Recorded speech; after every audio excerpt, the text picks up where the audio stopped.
Only 2 days into week two, let's see what I've already learned.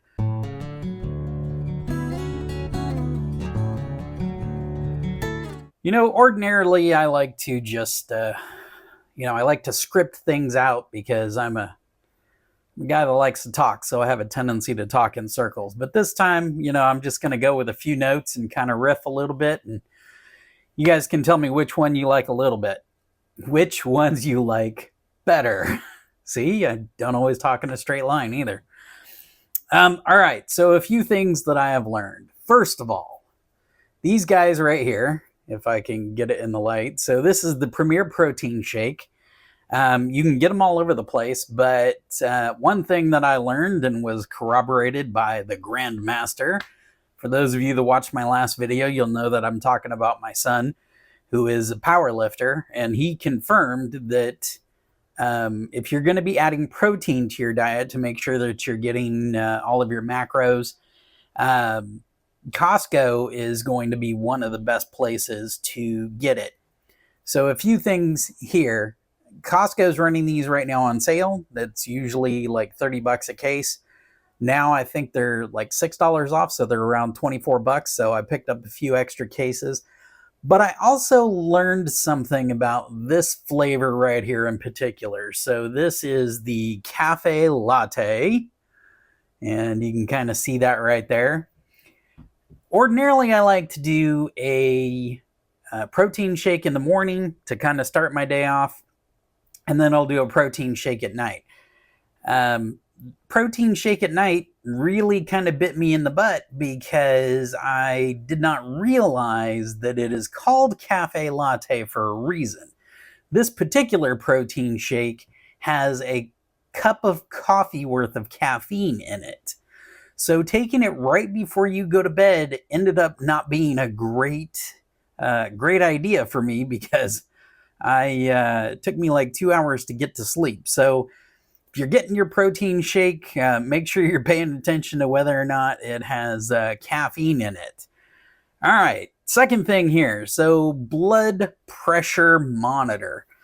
I did a bunch of research on getting a blood pressure monitor, wanted to make sure that I got a decent one. Ordinarily, I'm a pretty frugal guy, so I jump on Amazon and I get what looks like the cheap one. And found out after watching, Talk with Docs and a few other videos, a few other channels out there, that that's not always the best way to go. So I ended up getting an Omron, and apparently that's pretty backed by pharmacists, doctors. It's a preferred brand out there. But a few things about the Omron: it is certified, and so it's like industry certified, and then it is also medically calibrated. So you want to make sure that, especially if you're checking for things like high blood pressure, you don't want to have a machine that's going to be all wonky and kind of doing its own thing. You want to make sure that you've got one that is going to be accurate if you're going to be taking a bunch of measurements and, discussing those with your doctor. So third thing here, daily weigh-ins. So this can be good or bad for some people. If you are used to dieting and it's something that you've done quite a bit in the past, then you are well aware that your body weight can go up, it can go down, depending on how much water your body's retaining. If you've had extra salt in the last day or so, your body could hold on to some of the water.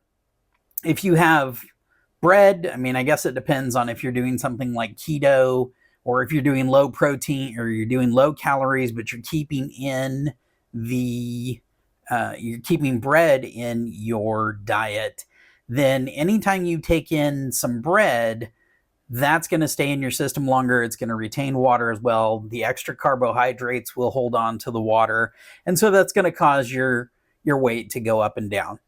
Don't be discouraged. If you find yourself getting discouraged when you do your weigh-ins, make sure that you kind of moderate the amount that you're weighing yourself. Some people want to see it every day. They want to see those changes, good or bad.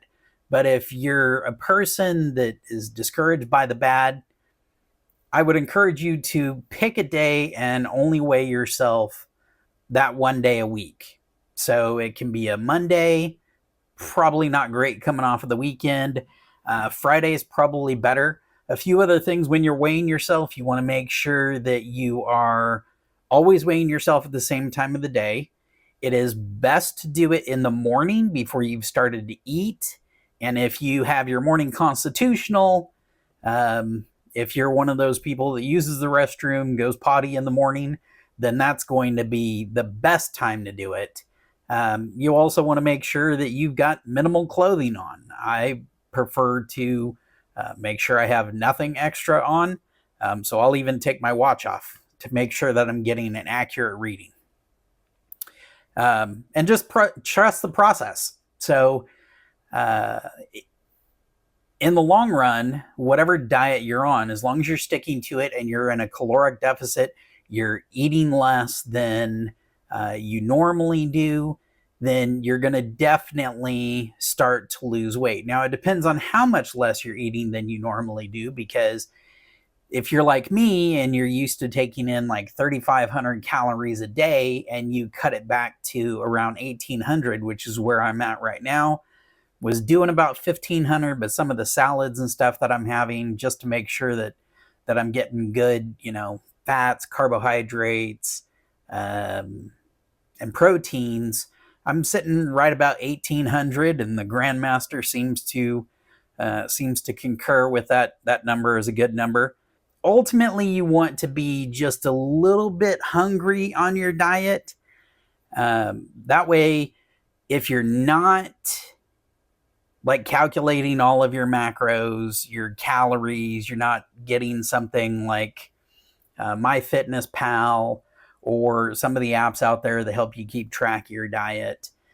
It's a good idea to always be just a little bit hungry. When you go from that 3,500 calories down to something like 1,800, it's very doable, pretty easy to do. I've cut my eating in half, and so far I'm already starting to see, my sweaters are fitting a little bit better. Now, some of that could be because of water, but I mean, ultimately, especially if you're heavier like I am, it was 292 the last time that I recorded my weigh in, and obviously that's fluctuated a little bit because I've been kind of tracking myself almost on a daily, every other day basis, but I've done this enough, it doesn't bug me.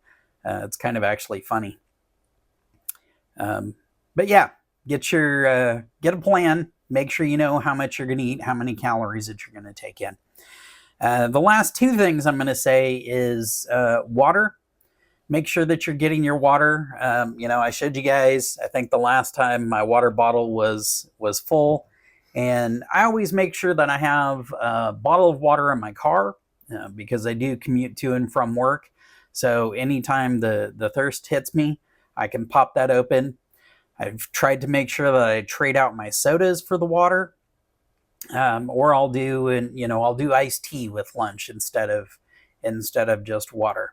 And then the other thing is sleep. You want to be getting somewhere between 7 to 9 hours is what all of the medical people seem to kind of coalesce around. Make sure that you're getting in that. Everybody always says you have to have 8 hours. I'm more of a 7 hours kind of guy, but as long as you're not loading up on caffeinated protein shakes right before you go to bed at a decent time, you should be fine. All right, that's what I've got so far for this week. I will be doing starting to do some before and afters, starting to do some measurements, as well as what else I learn along the way. Anyways, hope you're having a great week, and remember, be good to each other.